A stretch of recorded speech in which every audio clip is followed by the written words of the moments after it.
Mesdames et messieurs, bonjour à toutes et à tous, bienvenue sur un autre épisode. Aujourd'hui, nous allons recevoir à nouveau le prophète Lovie Elias dans un message intitulé « Le pouvoir du jeûne ». Le pouvoir du jeûne. Le pouvoir du jeûne. Alors, installez-vous confortablement et on y va. Nous allons commencer par lire le livre de Matthieu chapitre 17 à partir du verset 19. Alors les disciples s'approchèrent de Jésus et lui dirent en particulier: « Pourquoi n'avons-nous pu chasser ce démon ?» Alors dans ce verset, chers amis, les disciples de Jésus-Christ en fait s'étaient retrouvés devant un défi, devant une situation qu'ils n'arrivaient pas à résoudre. Alors, ils se sont rapprochés de Jésus-Christ, ils l'ont pris à l'écart et lui ont demandé: « Mais maître, pourquoi est-ce que nous n'avons pas été en mesure de chasser ce démon ?» Alors que, rappelez-vous, Jésus-Christ a bien dit qu'il leur a déjà donné le pouvoir de marcher sur les scorpions, les serpents, que le diable est déjà mis sous nos pieds et que nous avons déjà la puissance et l'autorité sur le diable. Maintenant, pour que les disciples en fait en viennent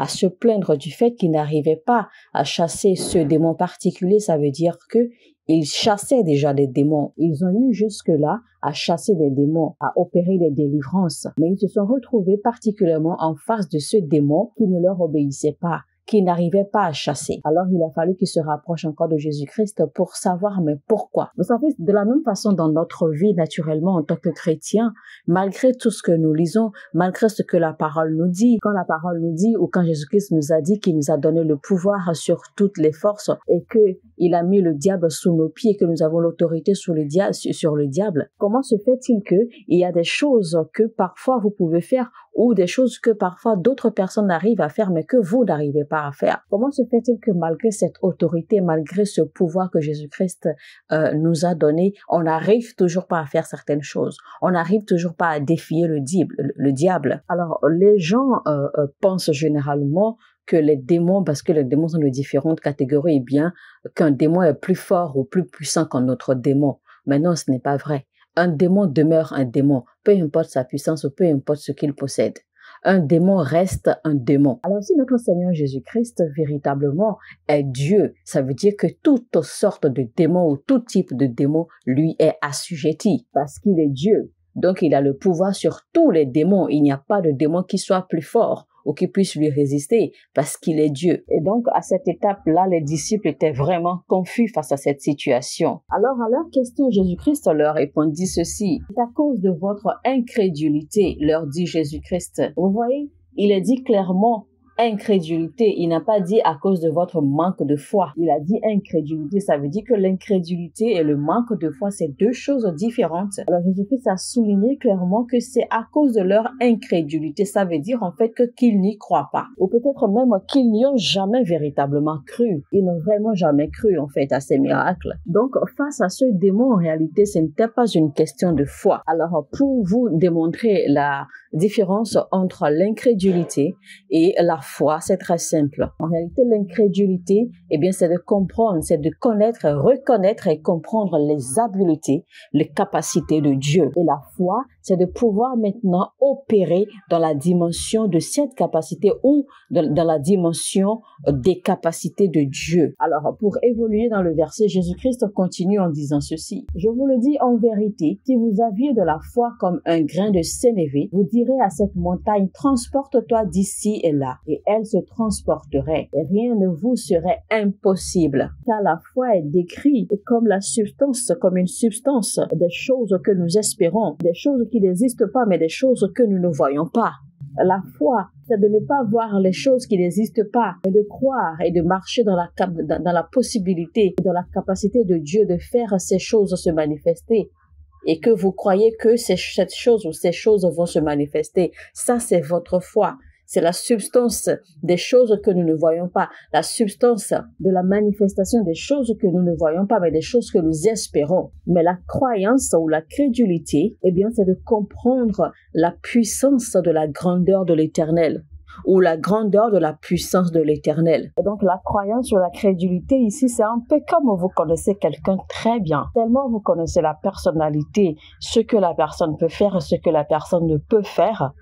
Mais qu'un jour, l'on vienne vous dire, par exemple, que telle personne en qui vous croyez d'accord, ou telle personne que vous maîtrisez très bien, en fait, a fait ceci. Et là, de par votre croyance, de par votre connaissance de cette personne, vous doutez, vous dites non, jamais, que telle personne ne peut pas faire ceci. Je la connais, non, elle ne peut pas faire ceci. Ça, c'est la croyance. Et la croyance, en fait, en d'autres termes, c'est la confidence que vous avez, d'accord, en la personnalité ou en la capacité de quelqu'un à faire tel ou à ne pas pouvoir ou à ne pas faire tel. Et donc, il est impossible que vous ayez la foi sans avoir la croyance. Donc, la croyance, c'est votre confidence, votre croyance, votre confidence et confiance que Dieu est capable de tout et qu'il peut faire tout en tout temps, comme il veut et quand il veut, qu'il est capable, il est en mesure de tout faire. C'est-à-dire que rien, absolument rien, n'est impossible à Dieu. Ça, c'est la croyance et non la foi. Là, il ne s'agit pas de foi. Alors, Jésus-Christ continue en disant ceci. Mais cette sorte de démon ne sort pas. Pardon, je reprends. Mais cette sorte de démon ne sort que par la prière et par le jeûne. Donc, Jésus-Christ a commencé par leur faire comprendre que premièrement, c'était à cause de leur incrédulité, parce qu'ils ne croient pas en fait en la puissance, en la capacité de la puissance de Dieu. Ça, c'est un point. Et deuxièmement, maintenant, il leur annonce maintenant que, néanmoins, ce genre de démon ne peut sortir que par le jeûne et la prière. Il faut souligner au passage que, aux yeux de Jésus-Christ, en réalité, ce démon n'avait aucune autre valeur. C'est-à-dire que ce démon n'était pas différent des autres démons qu'il a déjà confrontés. Donc, pour Jésus-Christ, en réalité, ce démon n'avait pas de type ou de sorte, il n'avait pas de catégorie. C'était juste un démon comme tous les autres démons. Pour Jésus-Christ, eh bien, ce démon était pareil que tous les autres. Mais pour les disciples, eh bien, c'était devenu alors une sorte de démon ou un type de démon particulier. Et Jésus évolue maintenant en disant que ce type de démon que vous voyez ne peut sortir que par les jeûnes et la prière. Vous savez, la plupart des gens dans le monde, quand ils veulent avoir plus de puissance, ou quand ils veulent la délivrance, ou quand ils recherchent quelque chose de façon particulière, eh bien, ils vont se mettre à jeûner. Mais là, je m'en vais vous annoncer que en vérité, malheureusement, je vais casser vos boutons ou vos abcès. Mais en réalité, le jeûne n'est pas fait pour cela. Le jeûne n'est pas fait du tout pour avoir la délivrance, pour avoir plus de puissance, pour avoir ceci ou pour avoir cela. Le jeûne n'est pas fait pour tout cela. Et si vous ne comprenez pas l'essence, d'accord, ou le but des jeûnes et prières, vous n'allez pas pouvoir comprendre les mots de Jésus-Christ. Mais on ne va pas se mentir. Il faut reconnaître que les disciples priaient, puisque les disciples avaient déjà l'habitude de chasser les démons. Ça veut dire que les disciples ont l'habitude de prier. Mais pourquoi Jésus-Christ leur dit maintenant que ce type de démon particulier ne peut sortir que par les jeûnes et la prière, comme si les disciples ne priaient pas avant? Alors pour comprendre cela davantage, nous allons entrer dans le livre de Daniel, au chapitre 9, au verset 3. Nous allons plutôt lire Esdras chapitre 8, à partir du verset 21 qui dit ceci. Là, près du fleuve d'Ahava, je publiai un jeûne d'humiliation devant notre Seigneur, afin d'implorer de lui un heureux voyage pour nous, pour nos enfants et pour tout ce qui nous appartient. Je vous demande alors de souligner jeûne d'humiliation devant notre Seigneur. J'aurais eu honte de demander au roi une escorte et des cavaliers pour nous protéger contre l'ennemi pendant la route, car nous avions dit au roi que la main droite de notre Dieu est pour leur bien, et tous ceux qui le cherchent, mais sa force et sa colère sont sur tous ceux qui l'abandonnent. Vous savez, l'expression en fait, le jeûne d'humiliation dans ce verset signifie simplement la soumission, le fait de se soumettre à Dieu complètement.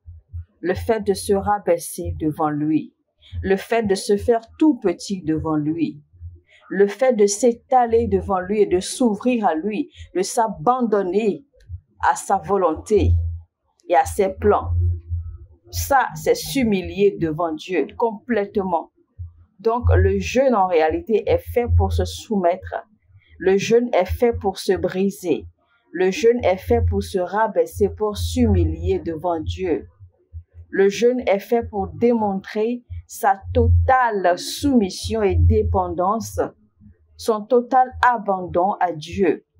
Appliquons à présent Daniel 9, verset 3 qui dit « Je tournai ma face vers le Seigneur Dieu afin de recourir à la prière et aux supplications en jeûnant et en prenant le sac et la cendre. » Et Daniel continuait en disant ceci « Je priai l'Éternel, mon Dieu, et je lui fis cette confession.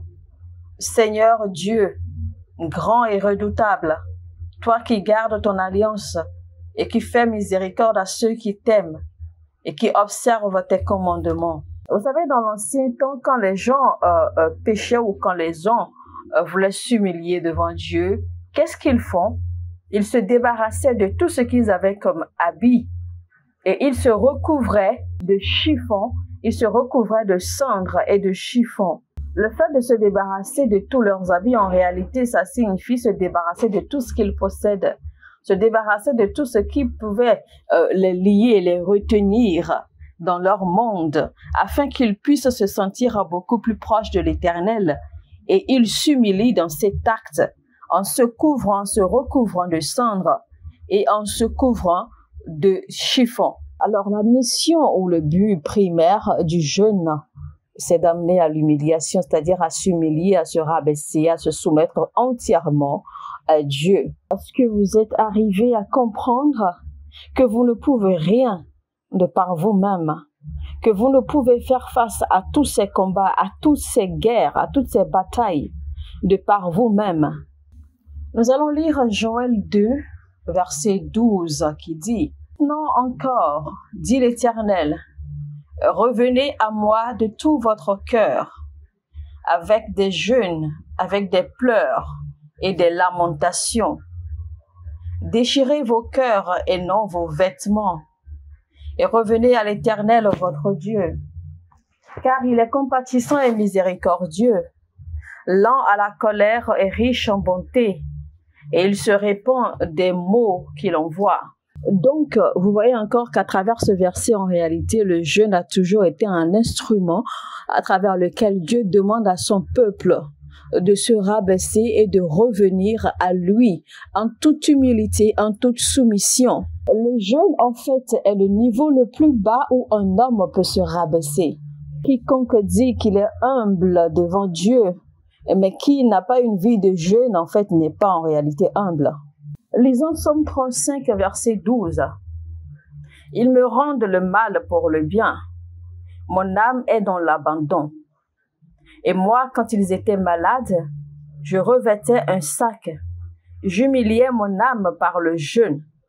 Je priais la tête penchée sur mon sein. » Donc, encore une fois, à travers ce verset, vous voyez clairement que le jeûne, en fait, le but du jeûne a toujours été de s'humilier, de se rabaisser devant Dieu. Le jeûne, en réalité, d'accord, n'est pas fait pour détruire un caractère, un comportement ou une attitude charnelle. Le jeûne n'a rien à voir même à se priver de la nourriture. Le jeûne, en réalité, ce n'est pas le fait que vous vous privez de nourriture. Le jeûne, en réalité, est un acte d'humilier votre âme. Dieu ne veut même pas, en réalité, que vous vous couvriez d'habits sales, de cendres, de chiffons, etc.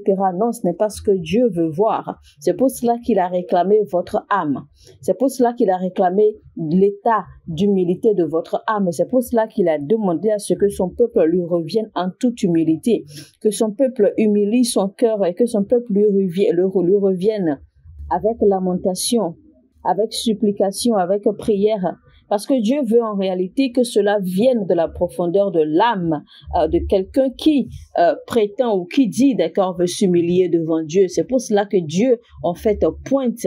C'est pour cela que Dieu souligne l'âme et non votre corps ou votre habit ou votre apparence, etc. Mais Dieu parle de l'âme, l'humilité de votre âme. Et quand vous jeûnez, quand vous humiliez votre âme, par la même occasion, vous affligez votre chair. Vous assujettissez votre chair.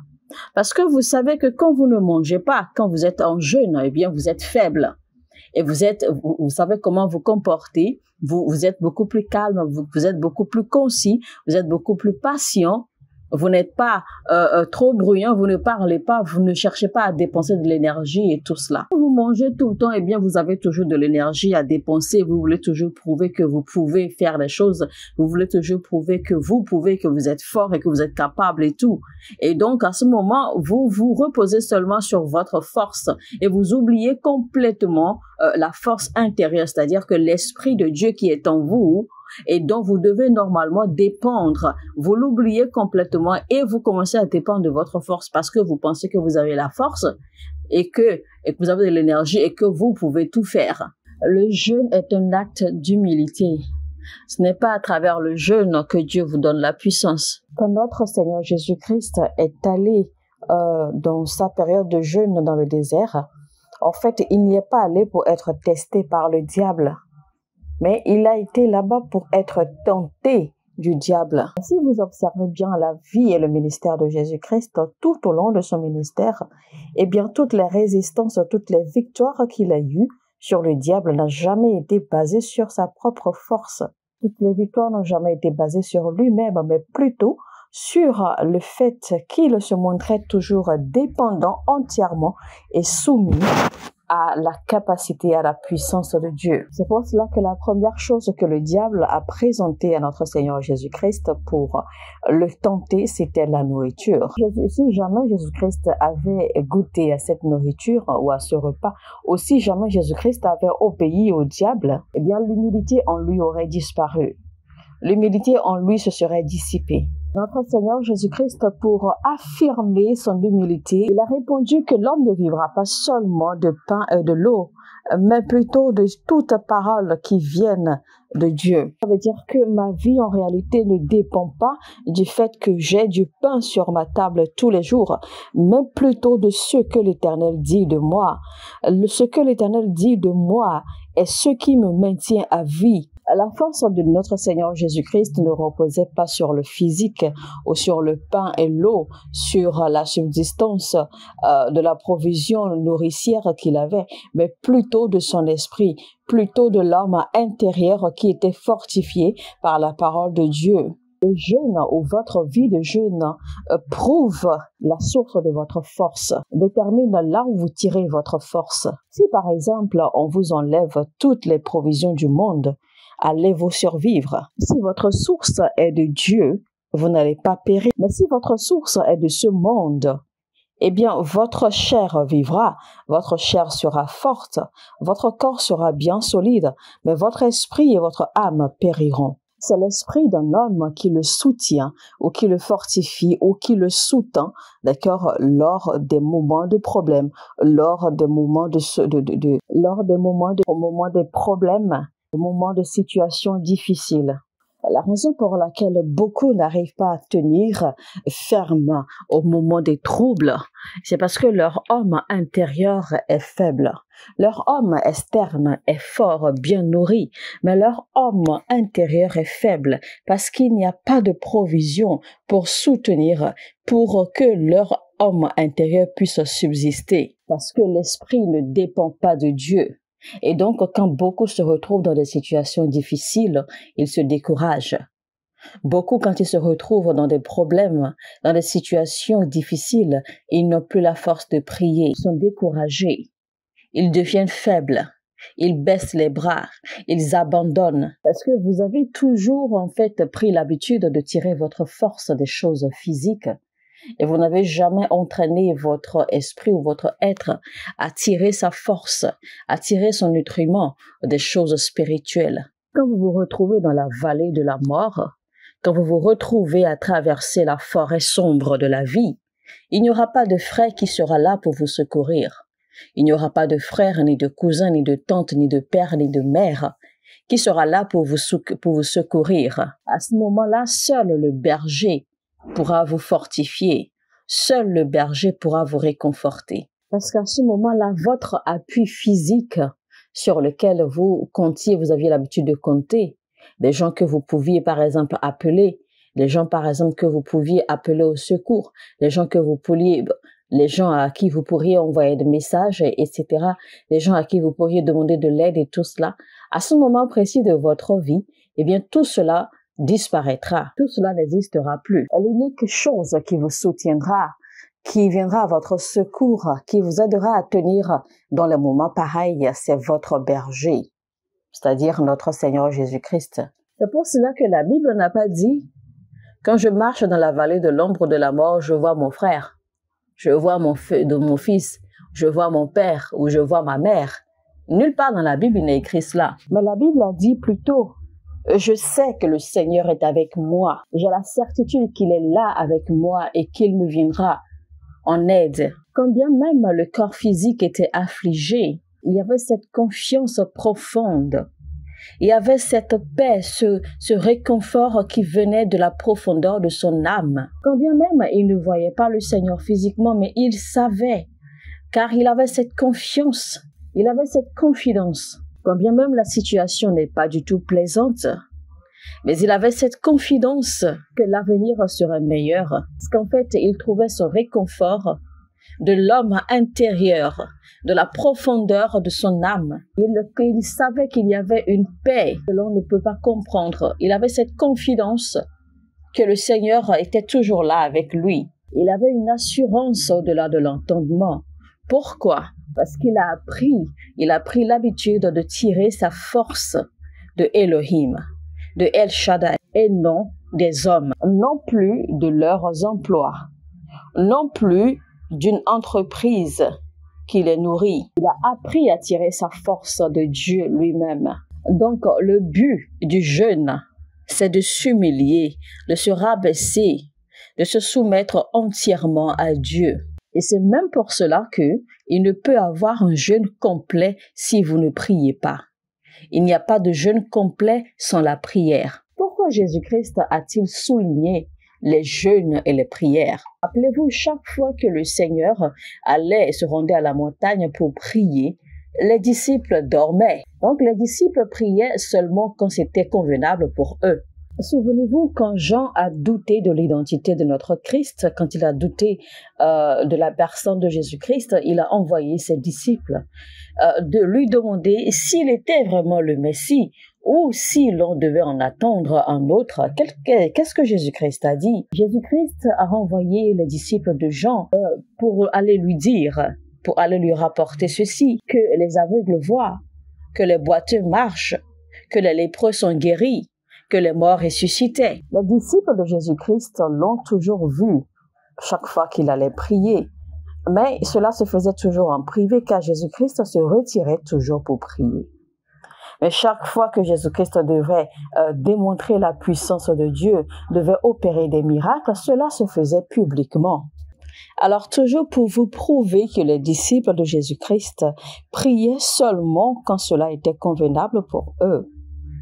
Quand ils sont allés voir Jésus-Christ lui demandant de leur apprendre à prier, ils ont dit ceci: « Apprends-nous à prier comme les disciples de Jean-Baptiste. » Bon, il faut souligner que les disciples de Jésus-Christ n'étaient pas très proches, ils n'étaient pas vraiment proches des disciples de Jean-Baptiste, mais ils les voyaient faire. Ils les observaient dans leurs actes. Chaque fois qu'ils voyaient les disciples de Jean-Baptiste, ils les voyaient toujours en train de prier sur les places publiques, en plein vent. Et donc, ils les voyaient prier sérieusement. Donc, pour eux, ils ont pensé que les disciples de Jean-Baptiste pouvaient vraiment prier. C'est alors qu'ils ont désiré, d'accord, pouvoir prier comme les disciples de Jean-Baptiste. Rappelez-vous aussi que c'était les disciples de Jean-Baptiste qui avaient interpellé les disciples de Jésus-Christ, leur demandant pourquoi est-ce que eux ils ne jeûnent pas. Pourquoi est-ce que eux ils ne pratiquent pas le jeûne? Donc, en ce temps-là, en fait, ils étaient vus comme les modèles de la justice, comme les modèles de la pureté, ou en d'autres termes, comme les modèles de la sanctification. Donc, les disciples de Jésus-Christ ont toujours admiré la façon dont les disciples de Jean-Baptiste priaient, Ils n'ont jamais pu admirer la façon dont leur maître priait parce que leur maître priait toujours dans le calme. Il priait toujours séparé du monde. Il priait toujours en toute humilité. Jésus-Christ allait toujours sur ses genoux. Il s'humiliait toujours en présence de Dieu. L'essence de la prière, c'est pour avoir des résultats. Votre prière, en fait, votre prière détermine les résultats que vous aurez. Le fait de prier n'est pas de se faire voir ou de montrer à tout le monde que l'on prie. Et les résultats, évidemment, sont l'exaucement et la réponse de Dieu à vos prières. Donc, les disciples de Christ, ne sachant pas cela ou ne comprenant pas cela, eh bien, étaient plutôt excités, d'accord, par la façon de prier des disciples de Jean-Baptiste et n'étaient pas du tout, d'accord, en fait, tournés vers les résultats que la prière pouvait produire. Et ils ont aussi oublié le fait que eux, ils sont avec le Messie. Et que les disciples de Jean-Baptiste sont en train de prier au Messie. Ils sont en train de prier à Dieu.